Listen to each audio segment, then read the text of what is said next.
Hello everybody and welcome to Books of Blood. My name is John and tonight I'm going to be bringing you a review of Dark Choir.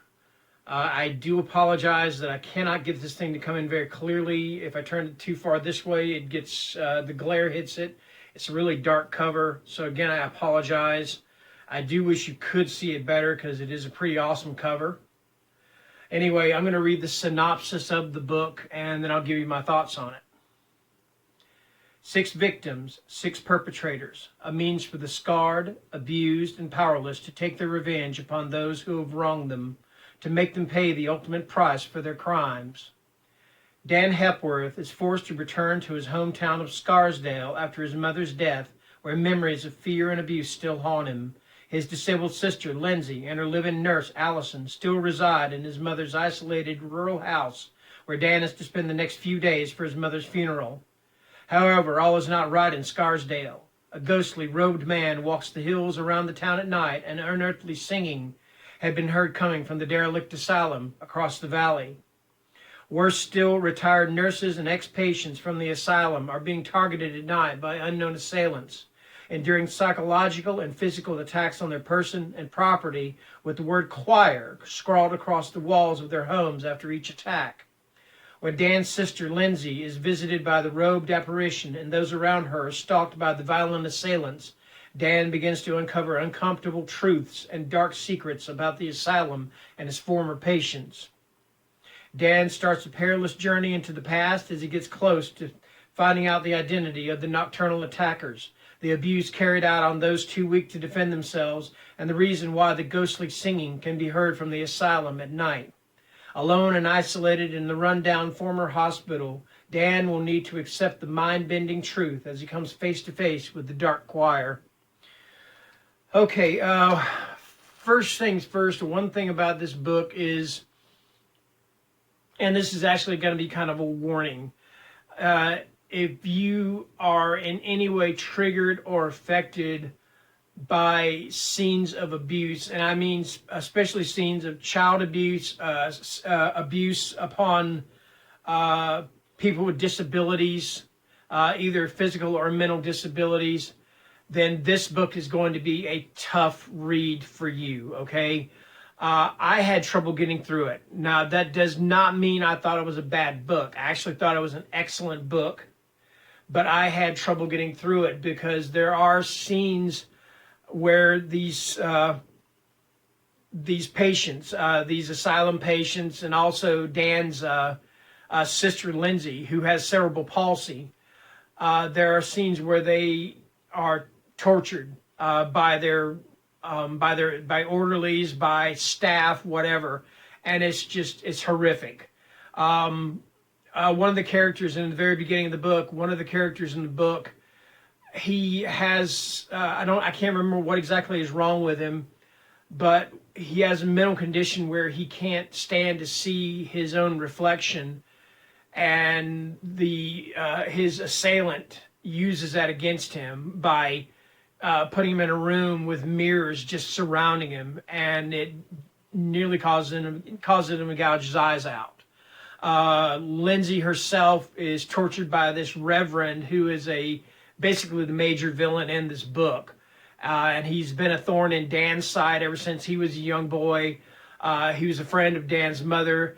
Dan's mother was also very abusive to Dan. She would do things like make him wear glass in his shoes and walk to school because to her, not to me, but to her it served some kind of weird scriptural lesson, all right?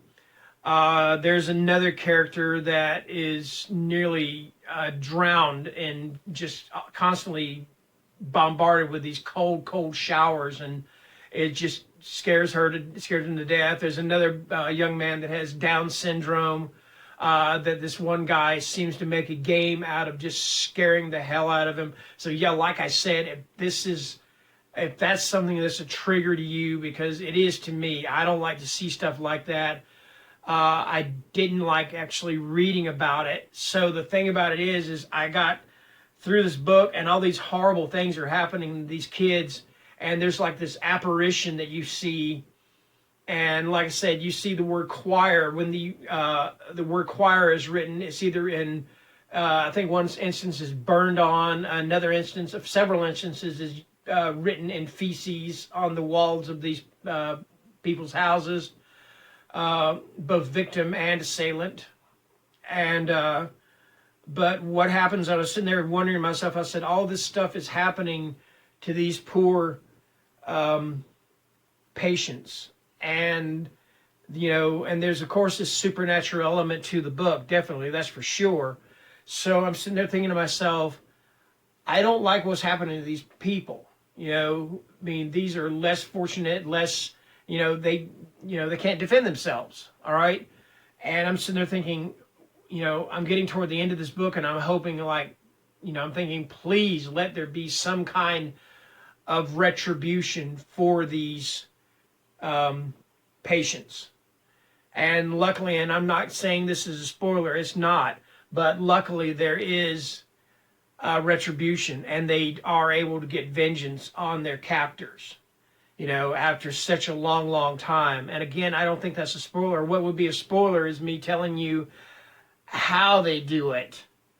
And it does have something to do with the dark choir itself and the singing of the dark choir. And I'm not going to go into detail about what the dark choir is, just to say that it is definitely something of a supernatural origin, and that the vengeance that these patients get to play on their assailants is, to me, very sweet indeed, because it is 10 times more horrific than what they had done to them. That's all I'm going to say. Anyway, that being said, I'm giving this one a 4-star rating. There were a few times when I thought it got just a little bit tedious, where I thought it just might have kind of repeat itself a little too much on a certain thing.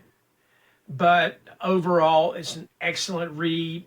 I definitely recommend it. But again, like I said, if this kind of thing is something that triggers you, is something that you just can't deal with, then I suggest you don't read it. All right? So you have been warned. Reader emptor. You know, like caveat emptor, we're going to say reader emptor. Reader beware. All right? So that being said, like I said, this is a 4-star rating. Now, this was loaned or given to me as a review copy by Silver Shamrock Publishing. So I definitely will say thank you to Ken at Silver Shamrock for sending me this. Thank you to Paul Melhuish for writing an excellent book. So, and that's going to do it. That's my review for Dark Choir, 4 stars. Thank you for watching. Have a great night. Bye.